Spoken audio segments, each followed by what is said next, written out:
Madam Speaker, Mr. Vice President, members of Congress, the First Lady of the United States, and my fellow Americans, we meet tonight at a moment of unlimited potential. As we begin a new Congress, I stand here ready to work with you to achieve historic breakthroughs for all Americans. Millions of our fellow citizens are watching us now gathered in this great chamber, hoping that we will govern not as two parties, but as one nation. The agenda I will lay out this evening is not a Republican agenda or a Democrat agenda. It's the agenda of the American people. Many of us have campaigned on the same core promises: to defend American jobs and demand fair trade for American workers, to rebuild and revitalize our nation's infrastructure, to reduce the price of health care and prescription drugs, to create an immigration system that is safe, lawful, modern, and secure, and to pursue a foreign policy that puts America's interest first. There is a new opportunity in American politics if only we have the courage together to seize it. Victory is not winning for our party. Victory is winning for our country. This year, America will recognize two important anniversaries that show us the majesty of America's mission and the power of American pride. In June, we mark 75 years since the start of what General Dwight D. Eisenhower called the Great Crusade, the Allied liberation of Europe in World War II.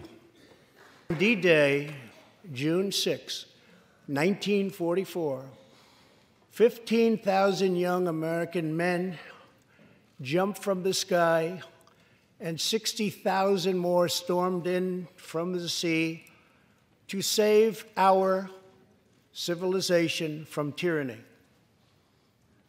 Here with us tonight are three of those incredible heroes: Private First Class Joseph Riley, Staff Sergeant Irving Locker, and Sergeant Herman Zaitchik. Gentlemen, we salute you. In 2019, we also celebrate 50 years since brave young pilots flew 250,000 miles through space to plant the American flag on the face of the moon. Half a century later, we are joined by one of the Apollo 11 astronauts who planted that flag, Buzz Aldrin. Thank you, Buzz. This year, American astronauts will go back to space on American rockets. 20th century, America saved freedom, transformed science, redefined the middle class, and when you get down to it, there's nothing anywhere in the world that can compete with America. We must step boldly and bravely into the next chapter of this great American adventure, and we must create a new standard of living for the 21st century. An amazing quality of life for all of our citizens is within reach. We can make our communities safer, our families stronger, our culture richer, our faith deeper, and our middle class bigger and more prosperous than ever before. But we must reject the politics of revenge, resistance, and retribution, and embrace the boundless potential of cooperation, compromise, and the common good. Together, we can break decades of political stalemate. we can bridge old divisions, heal old wounds, build new coalitions, forge new solutions, and unlock the extraordinary promise of America's future. The decision is ours to make. We must choose between greatness or gridlock, results or resistance, vision or vengeance, incredible progress or pointless destruction. Tonight, I ask you to choose greatness. Over the last 2 years, my administration has moved with urgency and historic speed to confront problems neglected by leaders of both parties over many decades. In just over 2 years since the election, we have launched an unprecedented economic boom, a boom that has rarely been seen before. There's been nothing like it. We have created 5.3 million new jobs and, importantly, added 600,000 new manufacturing jobs, something which almost everyone said was impossible to do. But the fact is, we are just getting started. Wages are rising at the fastest pace in decades and growing for blue-collar workers, who I promised to fight for. They're growing faster than anyone else thought possible. Nearly 5 million Americans have been lifted off food stamps. The U.S. economy is growing almost twice as fast today as when I took office, and we are considered far and away the hottest economy anywhere in the world, not even close.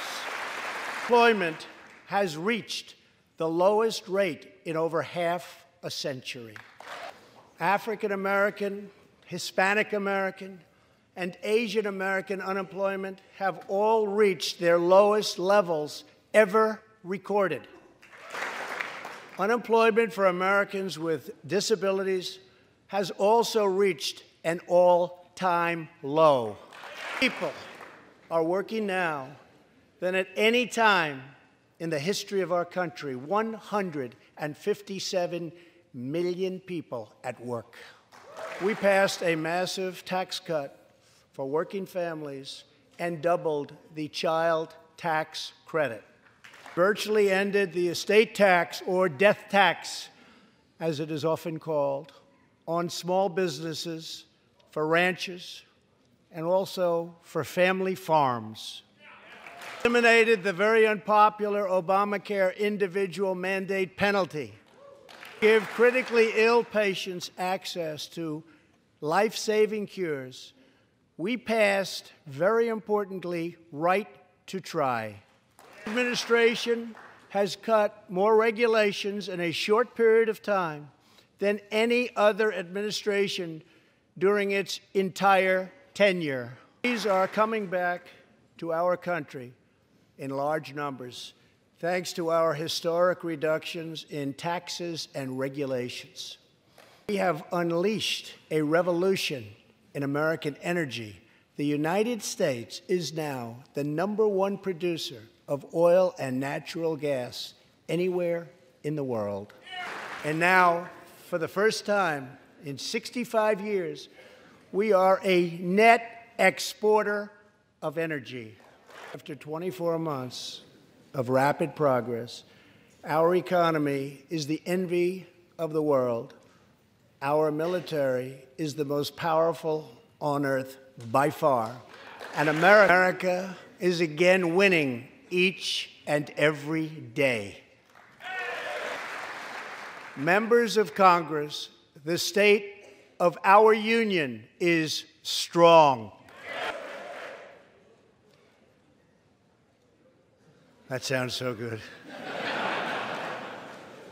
Our country is vibrant, and our economy is thriving like never before.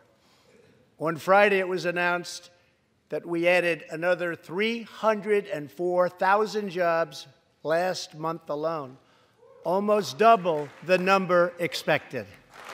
An economic miracle is taking place in the United States, and the only thing that can stop it are foolish wars, politics, or ridiculous partisan investigations. If there is going to be peace and legislation, there cannot be war and investigation. It just doesn't work that way. We must be united at home to defeat our adversaries abroad. This new era of cooperation can start with finally confirming the more than 300 highly qualified nominees who are still stuck in the Senate, in some cases years and years waiting. Not right. The Senate has failed to act on these nominations, which is unfair to the nominees and very unfair to our country. Now is the time for bipartisan action. Believe it or not, we have already proven that that's possible. In the last Congress, both parties came together to pass unprecedented legislation to confront the opioid crisis, a sweeping new farm bill, historic VA reforms, and after 4 decades of rejection, we passed VA accountability so that we can finally terminate those who mistreat our wonderful veterans. Just weeks ago, both parties united for groundbreaking criminal justice reform. They said it couldn't be done. Last year, I heard through friends the story of Alice Johnson. I was deeply moved. In 1997, Alice was sentenced to life in prison as a first-time nonviolent drug offender. Over the next 22 years, she became a prison minister, inspiring others to choose a better path. She had a big impact on that prison population and far beyond.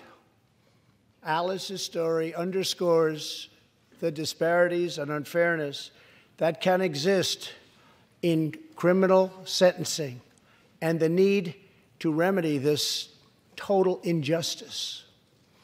She served almost that 22 years and had expected to be in prison for the remainder of her life. In June, I commuted Alice's sentence. When I saw Alice's beautiful family greet her at the prison gates, hugging and kissing and crying and laughing, I knew I did something right. Alice is with us tonight, and she is a terrific woman. Terrific. Alice, thank you for reminding us that we always have the power to shape our own destiny. Thank you very much, Alice. Thank you very much. Inspired by stories like Alice's, my administration worked closely with members of both parties to sign the First Step Act into law. Legislation reformed sentencing laws that have wrongly and disproportionately harmed the African American community. The First Step Act gives nonviolent offenders the chance to re-enter society as productive, law-abiding citizens. Now, states across the country are following our lead. America is a nation that believes in redemption.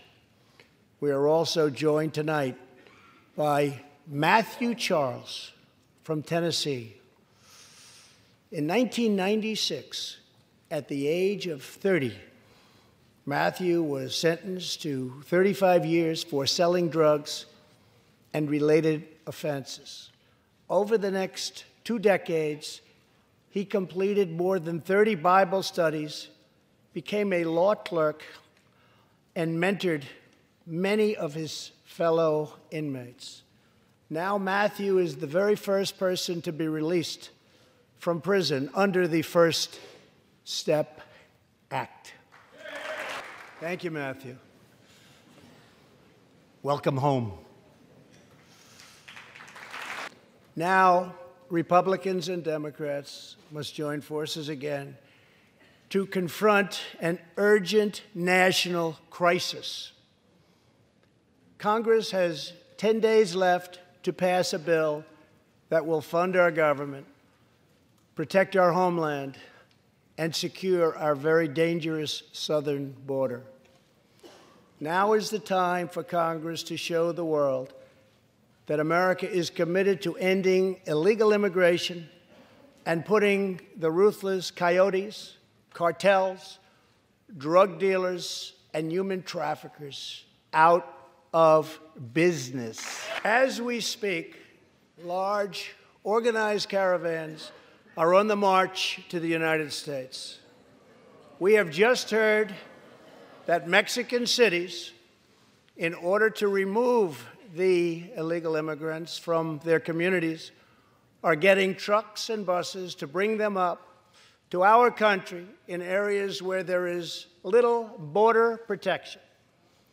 I have ordered another 3,750 troops to our southern border to prepare for this tremendous onslaught. This is a moral issue. The lawless state of our southern border is a threat to the safety, security, and financial well-being of all America. We have a moral duty to create an immigration system that protects the lives and jobs of our citizens. This includes our obligation to the millions of immigrants living here today who followed the rules and respected our laws. Legal immigrants enrich our nation and strengthen our society in countless ways. I want people to come into our country in the largest numbers ever, but they have to come in legally. Tonight, I am asking you to defend our very dangerous southern border out of love and devotion to our fellow citizens and to our country. No issue better illustrates the divide between America's working class and America's political class than illegal immigration.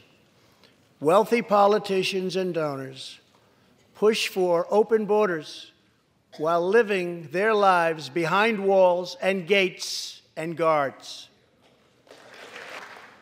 Meanwhile, working-class Americans are left to pay the price for mass illegal immigration. Reduced jobs, lower wages, overburdened schools, hospitals that are so crowded you can't get in, increased crime, and a depleted social safety net. Tolerance for illegal immigration is not compassionate. It is actually very cruel. 3 women is sexually assaulted on the long journey north. Smugglers use migrant children as human pawns to exploit our laws and gain access to our country. Human traffickers and sex traffickers take advantage of the wide open areas between our ports of entry to smuggle thousands of young girls and women into the United States and to sell them into prostitution and modern-day slavery. Tens of thousands of innocent Americans are killed by lethal drugs that cross our border and flood into our cities, including meth, heroin, cocaine, and fentanyl. The savage gang, MS-13, now operates in at least 20 different American states, and they almost all come through our southern border. Just yesterday, an MS-13 gang member was taken into custody for a fatal shooting on a subway platform in New York City. We are removing these gang members by the thousands, but until we secure our border, they're going to keep streaming right back in. Year after year, countless Americans are murdered by criminal, illegal aliens. I've gotten to know many wonderful angel moms and dads and families. No one should ever have to suffer the horrible heartache that they have had to endure. Here tonight is Deborah Bissell. Just 3 weeks ago, Deborah's parents, Gerald and Sharon, were burglarized and shot to death in their Reno, Nevada home by an illegal alien. They were in their 80s and are survived by 4 children, 11 grandchildren, and 20 great-grandchildren. Also here tonight are Gerald and Sharon's granddaughter, Heather, and great-granddaughter, Madison. To Deborah, Heather, Madison, please stand. Few can understand your pain. Thank you, and thank you for being here. Thank you. I will never forget, and I will fight for the memory of Gerald and Sharon, that it should never happen again. Not one more American life should be lost because our nation failed to control its very dangerous border. In the last 2 years, our brave ICE officers made 266,000 arrests of criminal aliens, including those charged or convicted of nearly 100,000 assaults, 30,000 sex crimes, and 4,000 killings or murders. We are joined tonight by one of those law enforcement heroes, ICE Special Agent Elvin Hernandez. When Elvin was a boy, he and his family legally immigrated to the United States from the Dominican Republic. At the age of 8, Elvin told his dad he wanted to become a special agent.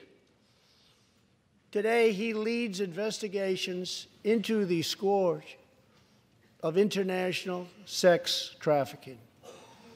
Elvin says that if I can make sure these young girls get their justice, I've really done my job.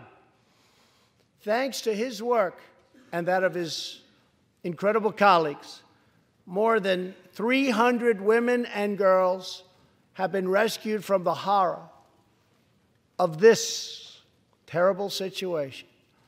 And more than 1,500 sadistic traffickers have been put behind bars.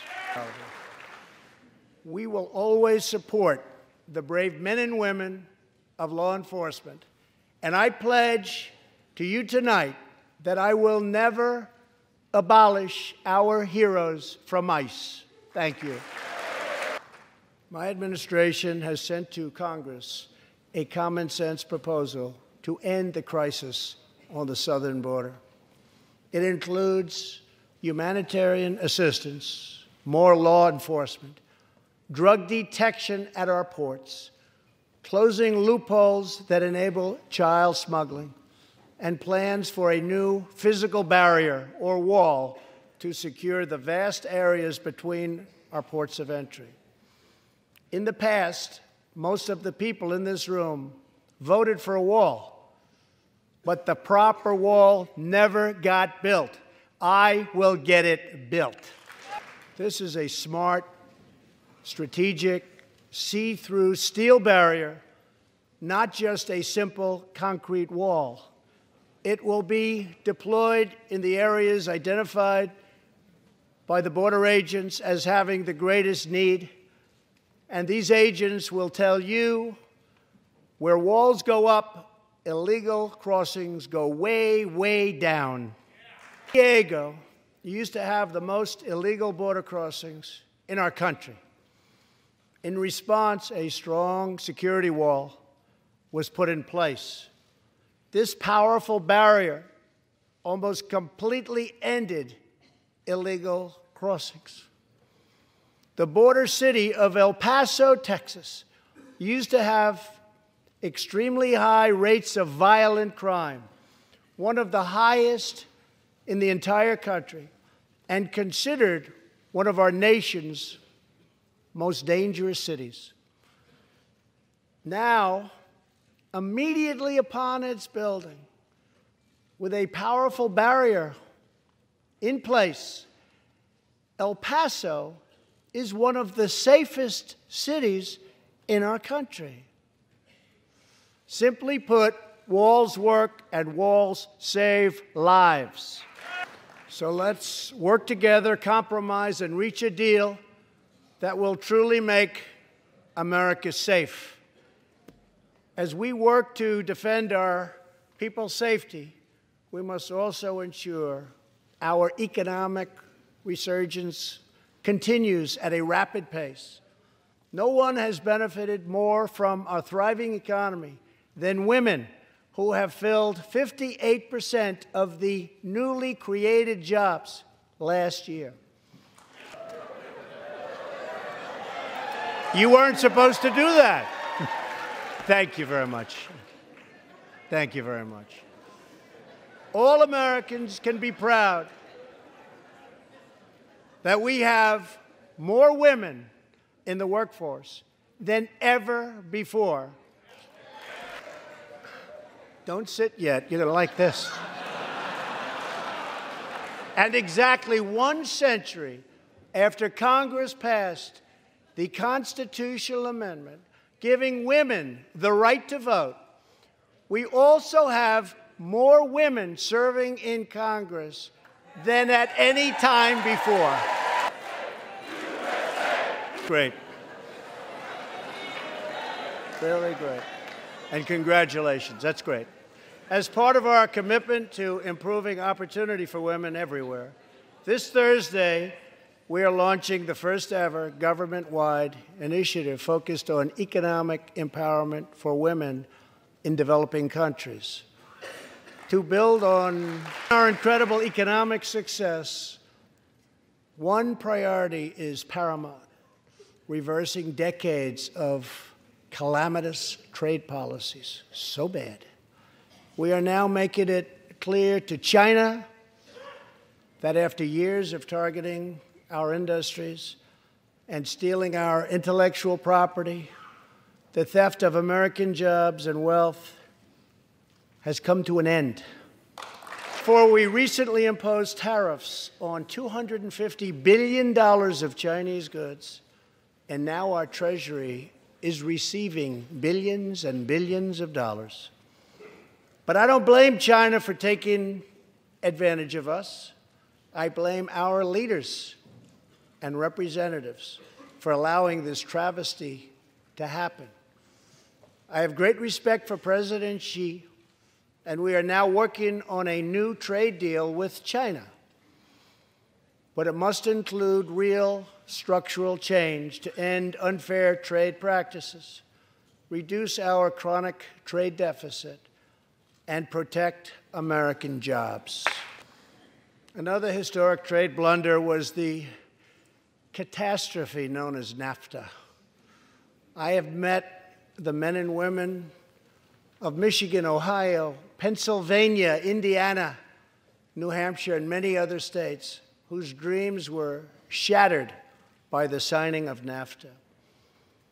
For years, politicians promised them they would renegotiate for a better deal, but no one ever tried until now. Our new U.S.-Mexico-Canada agreement, the USMCA, will replace NAFTA and deliver for American workers like they haven't had delivered to for a long time. I hope you can pass the USMCA into law so that we can bring back our manufacturing jobs in even greater numbers, expand American agriculture, protect intellectual property, and ensure that more cars are proudly stamped with our 4 beautiful words, made in the USA. I am also asking you to pass the United States Reciprocal Trade Act so that if another country places an unfair tariff on an American product, we can charge them the exact same tariff on the exact same product that they sell to us. Both parties should be able to unite for a great rebuilding of America's crumbling infrastructure. I know that Congress is eager to pass an infrastructure bill, and I am eager to work with you on legislation to deliver new and important infrastructure investment, including investments in the cutting-edge industries of the future. This is not an option. This is a necessity.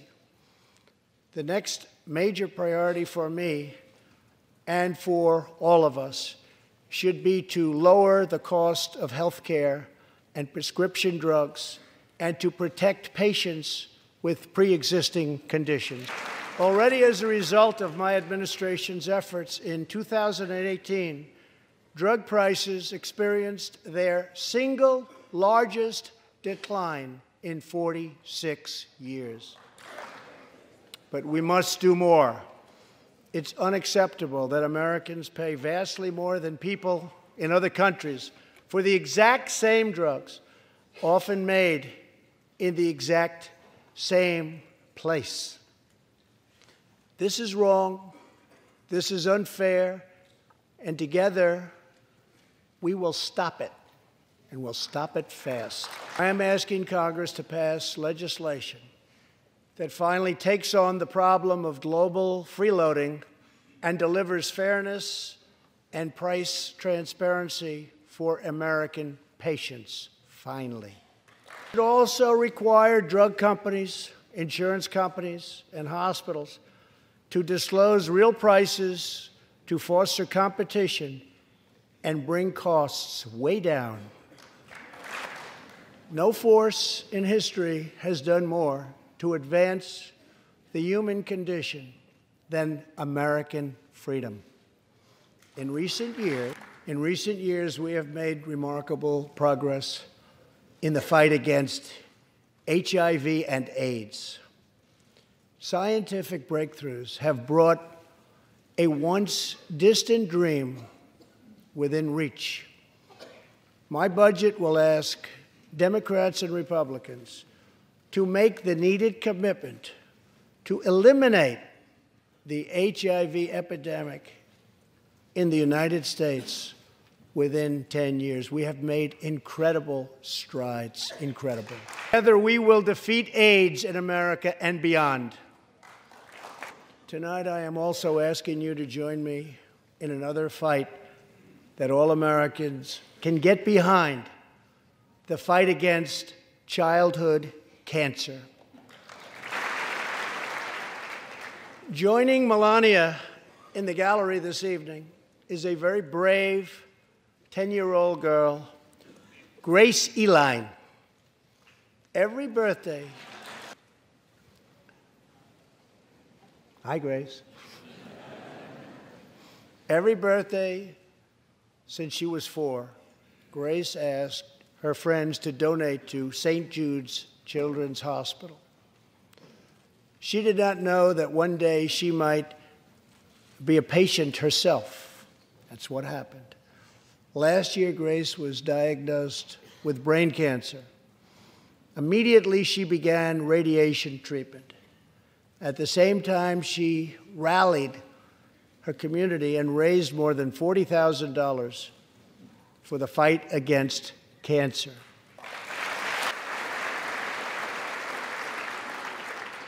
When Grace completed treatment last fall, her doctors and nurses cheered. They loved her. They still love her.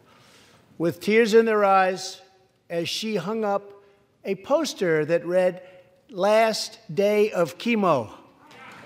you very much, Grace. You are a great inspiration to everyone in this room. Thank you very much. Many childhood cancers have not seen new therapies in decades. My budget will ask Congress for $500 million over the next 10 years to fund this critical life-saving research.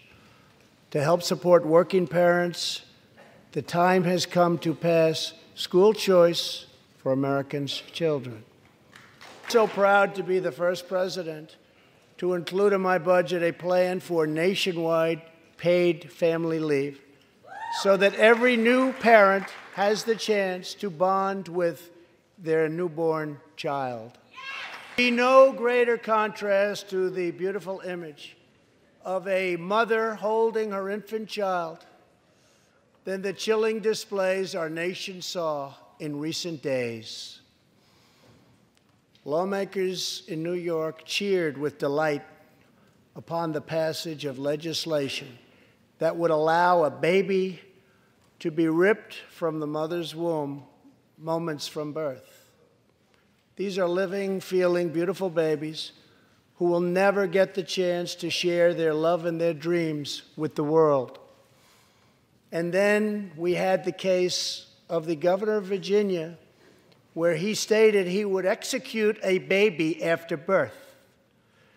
To defend the dignity of every person, I am asking Congress to pass legislation to prohibit the late-term abortion of children in the mother's womb. Let us work together to build a culture that cherishes innocent life. Let us reaffirm a fundamental truth. All children, born and unborn, are made in the holy image of God. The final part of my agenda is to protect American security. Over the last 2 years, we have begun to fully rebuild the United States military with $700 billion last year and $716 billion this year. We are also getting other nations to pay their fair share. For years, the United States was being treated very unfairly by friends of ours, members of NATO. But now we have secured, over the last couple of years, more than $100 billion of increase in defense spending from our NATO allies. Of our military buildup, the United States is developing a state-of-the-art missile defense system. Under my administration, we will never apologize for advancing America's interests. For example, decades ago, the United States entered into a treaty with Russia in which we agreed to limit and reduce our missile capability. While we followed the agreement and the rules to the letter, Russia repeatedly violated its terms. It's been going on for many years. That is why I announced that the United States is officially withdrawing from the Intermediate Range Nuclear Forces Treaty, or INF Treaty. Perhaps we really have no choice. Perhaps we can negotiate a different agreement, adding China and others. Or perhaps we can't, in which case we will outspend and out-innovate all others by far. Part of a bold new diplomacy, we continue our historic push for peace on the Korean Peninsula. Our hostages have come home. Nuclear testing has stopped, and there has not been a missile launch in more than 15 months. If I had not been elected President of the United States, we would right now, in my opinion, be in a major war with North Korea. Much work remains to be done but my relationship with Kim Jong-un is a good one. Chairman Kim and I will meet again on February 27th and 28th in Vietnam. 2 weeks ago, the United States officially recognized the legitimate government of Venezuela and its new president. We stand with the Venezuelan people in their noble quest for freedom, and we condemn the brutality of the Maduro regime, whose socialist policies have turned that nation from being the wealthiest in South America into a state of abject poverty and despair. Here in the United States, we are alarmed by the new calls to adopt socialism in our country. America was founded on liberty and independence, and not government coercion, domination, and control. Tonight, we renew our resolve that America will never be a socialist country. One of the most complex set of challenges we face, and have for many years, is in the Middle East. Our approach is based on principled realism, not discredited theories that have failed for decades to yield progress. For this reason, my administration recognized the true capital of Israel and proudly opened the American embassy in Jerusalem. Troops have now been fighting in the Middle East for almost 19 years. In Afghanistan and Iraq, nearly 7,000 American heroes have given their lives. More than 52,000 Americans have been badly wounded. We have spent more than $7 trillion in fighting wars in the Middle East. As a candidate for president, I loudly pledged a new approach. Great nations do not fight endless wars. When I took office, ISIS controlled more than 20,000 square miles in Iraq and Syria just 2 years ago. Today, we have liberated virtually all of the territory from the grip of these bloodthirsty monsters. Now, as we work with our allies to destroy the remnants of ISIS, it is time to give our brave warriors in Syria a warm welcome home. I have also accelerated our negotiations to reach, if possible, a political settlement in Afghanistan. The opposing side is also very happy to be negotiating. Our troops have fought with unmatched valor, and thanks to their bravery, we are now able to pursue a possible political solution to this long and bloody conflict. Afghanistan, my administration is holding constructive talks with a number of Afghan groups, including the Taliban. As we make progress in these negotiations, we will be able to reduce our troops' presence and focus on counterterrorism, and we will indeed focus on counterterrorism. We do not know whether we'll achieve an agreement, but we do know that after 2 decades of war, the hour has come to at least try for peace, and the other side would like to do the same thing. It's time. All friend and foe alike must never doubt this nation's power and will to defend our people. 18 years ago, Violent terrorists attacked the USS Cole, and last month, American forces killed one of the leaders of that attack. We are honored to be joined tonight by Tom Wibberley, whose son, Navy seaman Craig Wibberley, was one of the 17 sailors we tragically lost. Tom, we vow to always remember the heroes of the USS Cole. The administration has acted decisively to confront the world's leading state sponsor of terror, the radical regime in Iran.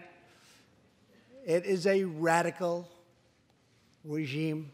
They do bad, bad things. To ensure this corrupt dictatorship never acquires nuclear weapons, I withdrew the United States from the disastrous Iran nuclear deal. Last fall, we put in place the toughest sanctions ever imposed by us on a country. We will not avert our eyes from a regime that chants death to America and threatens genocide against the Jewish people. Ignore the vile poison of anti-Semitism or those who spread its venomous creed. With one voice, we must confront this hatred anywhere and everywhere it occurs.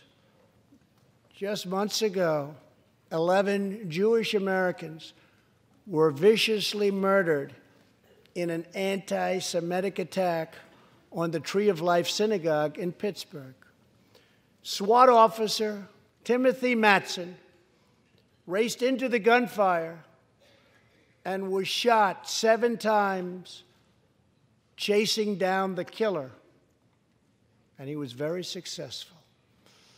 Timothy has just had his 12th surgery, and he's going in for many more.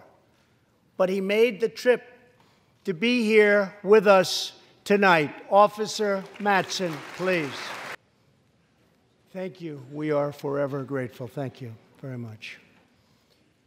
Tonight, we are also joined by Pittsburgh survivor, Judah Samet. He arrived at the synagogue as the massacre began. But not only did Judah narrowly escape death last fall, more than 7 decades ago, he narrowly survived the Nazi concentration camps. Today is Judah's 81st birthday.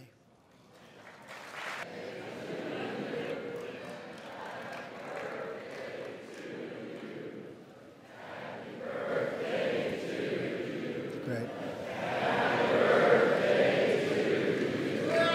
Do that for me, Judah.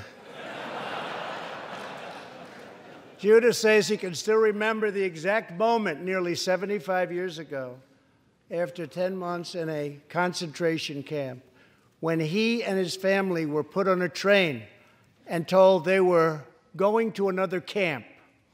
Suddenly, the train screeched to a very strong halt. A soldier appeared. Judah's family braced for the absolute worst. Then his father cried out with joy, "It's the Americans! It's the Americans!" Thank you. A second Holocaust survivor who was here tonight, Joshua Kaufman, was a prisoner at Dachau. He remembers watching through a hole in the wall of a cattle car as American soldiers rolled in with tanks. To me, Joshua recalls, the American soldiers were proof that God exists, and they came down from the sky. They came down from heaven. I began this evening by honoring 3 soldiers who fought on D-Day in the Second World War. One of them was Herman Zaitchik. But there is more to Herman's story. A year after he stormed the beaches of Normandy, Herman was one of the American soldiers who helped liberate Dachau. He was one of the Americans who helped rescue Joshua from that hell on earth. Almost 75 years later, Herman and Joshua are both together in the gallery tonight, seated side by side, here in the home of American freedom. Herman and Joshua, your presence this evening is very much appreciated. Thank you very much. Thank you. When American soldiers set out beneath the dark skies over the English Channel in the early hours of D-Day 1944, they were just young men of 18 and 19 hurtling on fragile landing craft toward the most momentous battle in the history of war. They did not know if they would survive the hour. They did not know if they would grow old. But they knew that America had to prevail. Their cause was this nation and generations yet unborn. Why did they do it? They did it for America. They did it for us. Everything that has come since our triumph over communism, our giant leaps of science and discovery, our unrivaled progress towards equality and justice, all of it is possible thanks to the blood and tears and courage and vision of the Americans who came before. Think of this Capitol. Think of this very chamber where lawmakers before you voted to end slavery, to build the railroads and the highways and defeat fascism, to secure civil rights, and to face down evil empires. Here tonight, we have legislators from across this magnificent republic. You have come from the rocky shores of Maine and the volcanic peaks of Hawaii, from the snowy woods of Wisconsin and the red deserts of Arizona, from the green farms of Kentucky and the golden beaches of California.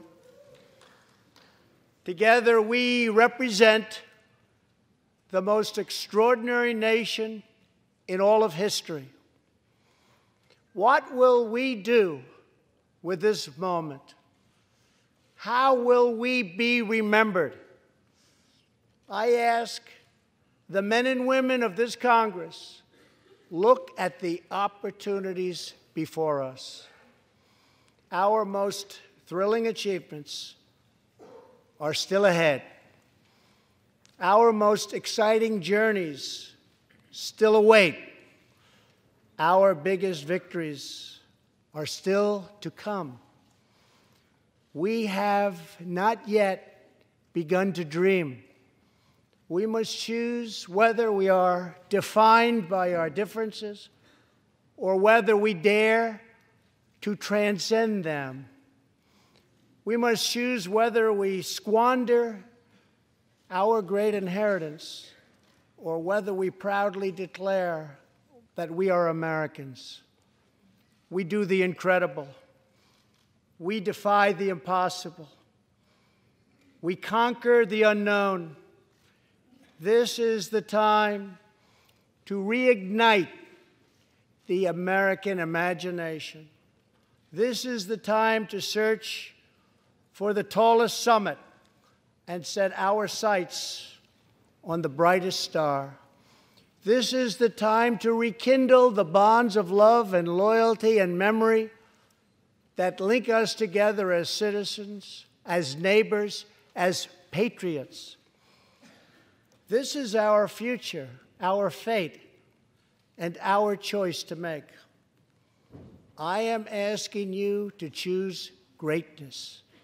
No matter the trials we face, no matter the challenges to come, we must go forward together.